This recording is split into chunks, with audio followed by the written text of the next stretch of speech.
ত্রয়োদশ জাতীয় সংসদ নির্বাচনে বাংলাদেশ জাতীয়তাবাদী দল সহ পারস্পরিক সংগঠনগুলো, রাজনৈতিক দলগুলো নির্বাচনে অংশগ্রহণ করছে এবং একটা ফেসিস্ট যারা এই দেশের মানুষের রক্ত পিপাসু ছিল তারা এখন দেশ থেকে বাইরে আছে। এবং বিশেষ করে সাইদি সাহেব বলেছিল যে এক নারা দেব যে মামুর বাড়ি দিল্লিতে পড়বা, এখন তারা দিল্লিতে অবস্থান করছে। এই অবস্থাতে এখন বাংলাদেশে যেই নির্বাচনী পরিবেশ আছে আমার মনে হচ্ছে যে অত্যন্ত ভালো পরিবেশ। এই পরিবেশে ইনশাআল্লাহ বাংলাদেশ জাতীয়তাবাদী দল নিরঙ্কুশ সংখ্যাগরিষ্ঠতা অর্জন করে বাংলাদেশের ক্ষমতায় আসবে বলে আমরা আশাবাদ ব্যক্ত করছি। আমরা আগের থেকেই আশঙ্কা করেছিলাম জামাত খুব নীরবভাবে ওরা টাকা বিলি করবেন এবং টাকার মাধ্যমে তারা ভোট কিনবেন, কিন্তু অত্যন্ত দুর্ভাগ্য যে তারা এই সুযোগটা আর পায় নাই। আমি মনে করি আগামী দিনের যে নির্বাচন, এই নির্বাচন যদি সুষ্ঠু নির্বাচন হয় তাহলে ইনশাল্লাহ বিএনপি সর্বোচ্চ ভোটে বাংলাদেশে সংখ্যাগরিষ্ঠতা পাবে এবং বিএনপি তারেক রহমানের নেতৃত্বেই বিএনপি সরকার করবেন ইনশাল্লাহ। আমরা বিগত প্রায় ১.৫ মাস ধরে ঢাকা ১৭ নির্বাচন নিয়ে কাজ করছি। ঢাকা ১৭ সহ পুরো বাংলাদেশের মানুষ, পুরো বাংলাদেশের যে ১২ কোটি ভোটার, তারা ১৭ বছর ধরে অপেক্ষায় আছে তাদের নিজের ভোট প্রদান করার জন্য। ঠিক তেমনিভাবে ঢাকা ১৭ ভোটাররাও খুব উৎকণ্ঠায় আছে তারা কখন নিজের ভোট প্রদান করবে। আমরা দৃঢ়ভাবে বিশ্বাস করি ঢাকা ১৭ সকল ভোটাররা আমাদের চেয়ারম্যান জনাব তারেক রহমানের অনুরোধে ফজরের নামাজ পড়েই ভোট কেন্দ্রে চলে যাবে। এবং আমরা সাথে সাথে এটাও বিশ্বাস করি জনগণ পরিবর্তন চেয়েছিল, জনগণ দেশনেত্রী বেগম খালেদা জিয়ার মুক্তি চেয়েছিল, জনগণ দেশনায়ক জনাব তারেক রহমানের বাংলাদেশের আগমন চেয়েছিল।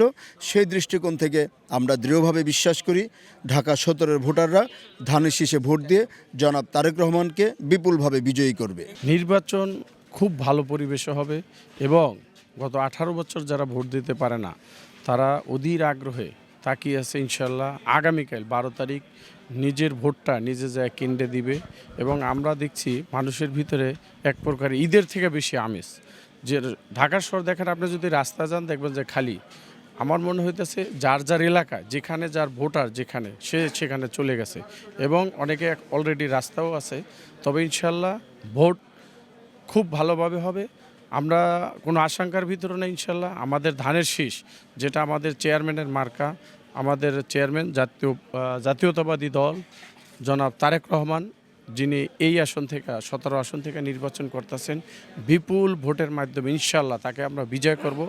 আগামীতে ইনশাল্লাহ তার নেতৃত্বে সরকার গঠন হবে, সেই সরকারের প্রধানমন্ত্রী হবেন আমাদের নেতা, আমাদের চেয়ারম্যান জনাব তারেক রহমান ইনশাল্লাহ। দীর্ঘ প্রতীক্ষার পর আগামীকালকে আমরা ভোট দেব। আমাদের ভিতরে অনেক উৎসাহ উদ্দীপনা এবং বিশেষ করে তরুণ এবং যুবক আমি অবশ্য ভোট দিয়েছি এর আগেও দুইবার, তরুণদের প্রথম ভোট।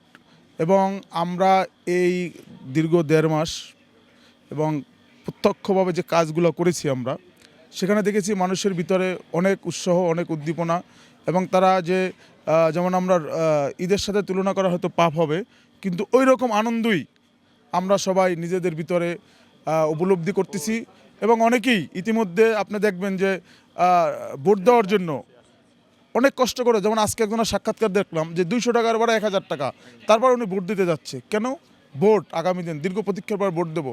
তাই আমাদের সবার ভিতরে একটা আনন্দ বিরাজ করছে এবং আমরা অনেক আশাবাদী যে আগামীকাল ভোট দেবো এবং আমাদের যে প্রত্যাশিত যে ফল সেটাও আমরা ঘরে নিয়ে আসবো এবং আমরা ধানের শীষ বিজয় হবে এবং আমাদের পার্টির চেয়ারম্যান তারেক রহমান আগামী দিনে প্রধানমন্ত্রী হবে।